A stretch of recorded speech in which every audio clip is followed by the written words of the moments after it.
नमस्कार दोस्तों, बीटीएन समाचार में आपका स्वागत है। लोकसभा चुनाव 2024 का बिगुल बज चुका है और जो बुद्धिजीवी वर्ग है वो क्या सोच रहा है चुनाव के बारे में। हमारे साथ भाजपा के जिला कार्य समिति के सदस्य हैं, इसके अलावा आप जो है प्रवक्ता भी हैं। हम चाहते हैं पहले पूरा अपना परिचय बता दीजिए, ऐसे बोलते रहिए। मैं सुनील मणि त्रिपाठी, भारतीय जनता पार्टी का समर्पित कार्यकर्ता, जिला कार्य समिति सदस्य एवं कार्य क्षेत्र में स्वतंत्र भारत इंटर कॉलेज तुलसीपुर में मैं प्रवक्ता के पद पर कार्यरत हूं। तो तिवारी जी बताइए कि चुनाव की घोषणा हो चुकी है, आपकी पार्टी ने प्रत्याशी दे दिया साकेत मिश्रा को। साकेत मिश्रा को आप कैसे देखते हैं?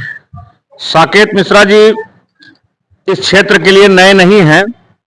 इनके नाना श्री बदलूराम शुक्ल जी पूर्व में बहराइच एवं श्रावस्ती के विधायक व सांसद रह चुके हैं और साकेत जी वर्तमान समय में विधान परिषद के सदस्य भी हैं और उन्होंने जो काम किया है इतने कम समय में, मैं समझता हूं कि निश्चित रूप से पब्लिक उनके बारे में विचार कर रही है और भविष्य के वो हमारे सांसद हैं। चाहे ये दुर्गापुर आप देख लीजिए, वहां का अंडरपास का मामला हो, बहुत सांसद विधायक हुए, किसी ने उस मामले को हल नहीं किया और माननीय साकेत मिश्र जी सांसद न होते हुए भी उन्होंने बहुत ही अच्छे ढंग से पैरवी करते हुए उस अंडरपास को शुरू कराया। हम सफर ट्रेन तुलसीपुर में उसका ठहराव नहीं हो रहा था, हम लोगों को बहुत दिन तक मांग थी। हम सफर ट्रेन का ठहराव भी आने की सूचना हमको मिल गई है और साकेत जी को मैं समझता हूं कि श्रावस्ती लोकसभा क्षेत्र से भेजने का दायित्व तो हम सभी जनता का है। और निश्चित रूप से पिछले चुनाव में जिस तरह से हमारी गलतियां हुई थी कि विपक्षी पार्टी का सांसद बन गया था, अब की बार हर हालत में हमको एकजुट होकर सारे भेदभाव, मतभेद एवं मनभेद मिटा करके साकेत मिश्रा जी को भारी बहुमत से विजयी बनाकर 58 लोकसभा श्रावस्ती क्षेत्र से सांसद बनाना है। अच्छा तिवारी, जैसे आप चूंकि प्रवक्ता भी हैं और पार्टी से भी जुड़े हुई है, तो आप कहीं ना कहीं राजनीतिक जानकारी आपको अच्छी है।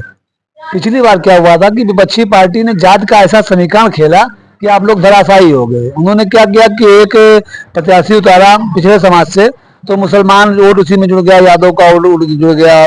इस बार भी कहीं कुछ समीकरण ना गड़बड़ा दे आपका? ऐसा नहीं है, पिछली बार का समीकरण अलग था क्योंकि समाजवादी पार्टी और बहुजन समाज पार्टी का गठबंधन था और आदरणीय दद्दन मिश्रा जी जो पिछली बार हमारे प्रत्याशी थे वो बहुत अच्छी तरीके से लड़े। कमियां हमारे में ही थे, हम लोग अपनी कमी की वजह से पिछली बार चुनाव हारे थे और मामूली मार्जिन से हम लोग चुनाव हारे थे। लेकिन इस बार जात पात का मुद्दा खत्म है, इस बार सिर्फ और सिर्फ मोदी की गारंटी चलेगी और निश्चित रूप से हर जाति हर धर्म के लोग पूरे 58 लोकसभा श्रावस्ती क्षेत्र के साकेत मिश्रा जी को आशा भरी निगाह से देख रहे हैं और हम सभी लोग भारतीय जनता पार्टी के कार्यकर्ता एक सिपाही बनकर क्षेत्र में मोदी जी के गारंटी के बारे में, योगी जी के संकल्प से सिद्धि के बारे में और विकास के बारे में पूरी तन्मयता से लगकर उनको इस क्षेत्र से अपना भावी सांसद चुनने जा रहे हैं। अच्छा, एक जो आरोप आपकी पार्टी या आप लोगों के ऊपर लगता है कि चुनाव जब भी आता है आप लोग कम्युनल करते हैं, हिंदू मुस्लिम करते हैं, मुद्दों की बात नहीं करते हैं, कैसे देखते हैं इनको आप? कम्युनल तो विपक्षी कह रहा है कम्युनल करते हैं। अगर हम लोग कम्युनल चुनाव करते तो पब्लिक यहाँ की अपने श्रावस्ती की महान जनता इस चीज को बहुत ही ध्यान से देखती है। इलेक्शन यहाँ का कभी कम्युनल हुआ ही नहीं और ये विपक्षी जब मुद्दे विहीन होते हैं तो वो कहते हैं कि हिंदू मुसलमान करते हैं, जबकि ऐसा कुछ नहीं है। सभी जाति और सभी धर्म के लोग भारतीय जनता पार्टी, चाहे अगड़ा पिछड़ा दलित, सभी लोग भारतीय जनता पार्टी के पक्ष में हैं और आदरणीय योगी जी, आदरणीय मोदी जी को आशा भरी निगाह से देख रहे हैं और यहाँ 58 लोकसभा श्रावस्ती क्षेत्र से साकेत मिश्र जी को इस बार हम लोग अपना सांसद बनाने जा रहे हैं और कोई मुद्दा इनके खिलाफ नहीं है।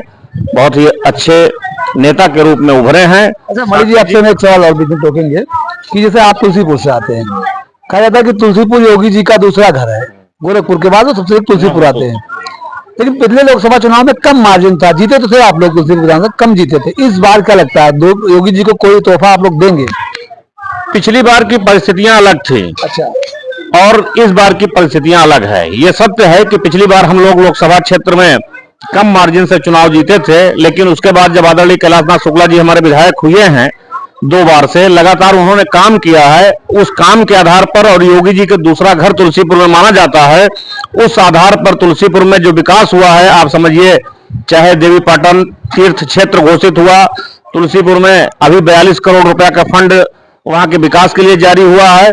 तो तुलसीपुर के बारे में जहां तक मैं समझता हूं कि इस बार सबसे ज्यादा मार्जिन अगर किसी विधानसभा में रहने वाली है लोकसभा क्षेत्र के अंदर साकेत जी के लिए, तो तुलसीपुर ही होगा, क्योंकि तुलसीपुर में विकास की गंगा और विधानसभा की अपेक्षा तेजी से बह रही है।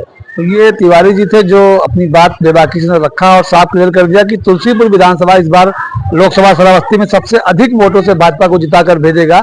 अब देखने वाली बात है कि विपक्ष कौन सा प्रत्याशी मैदान में उतार रहा है, उसके बाद समीकरण क्या होते हैं। धन्यवाद।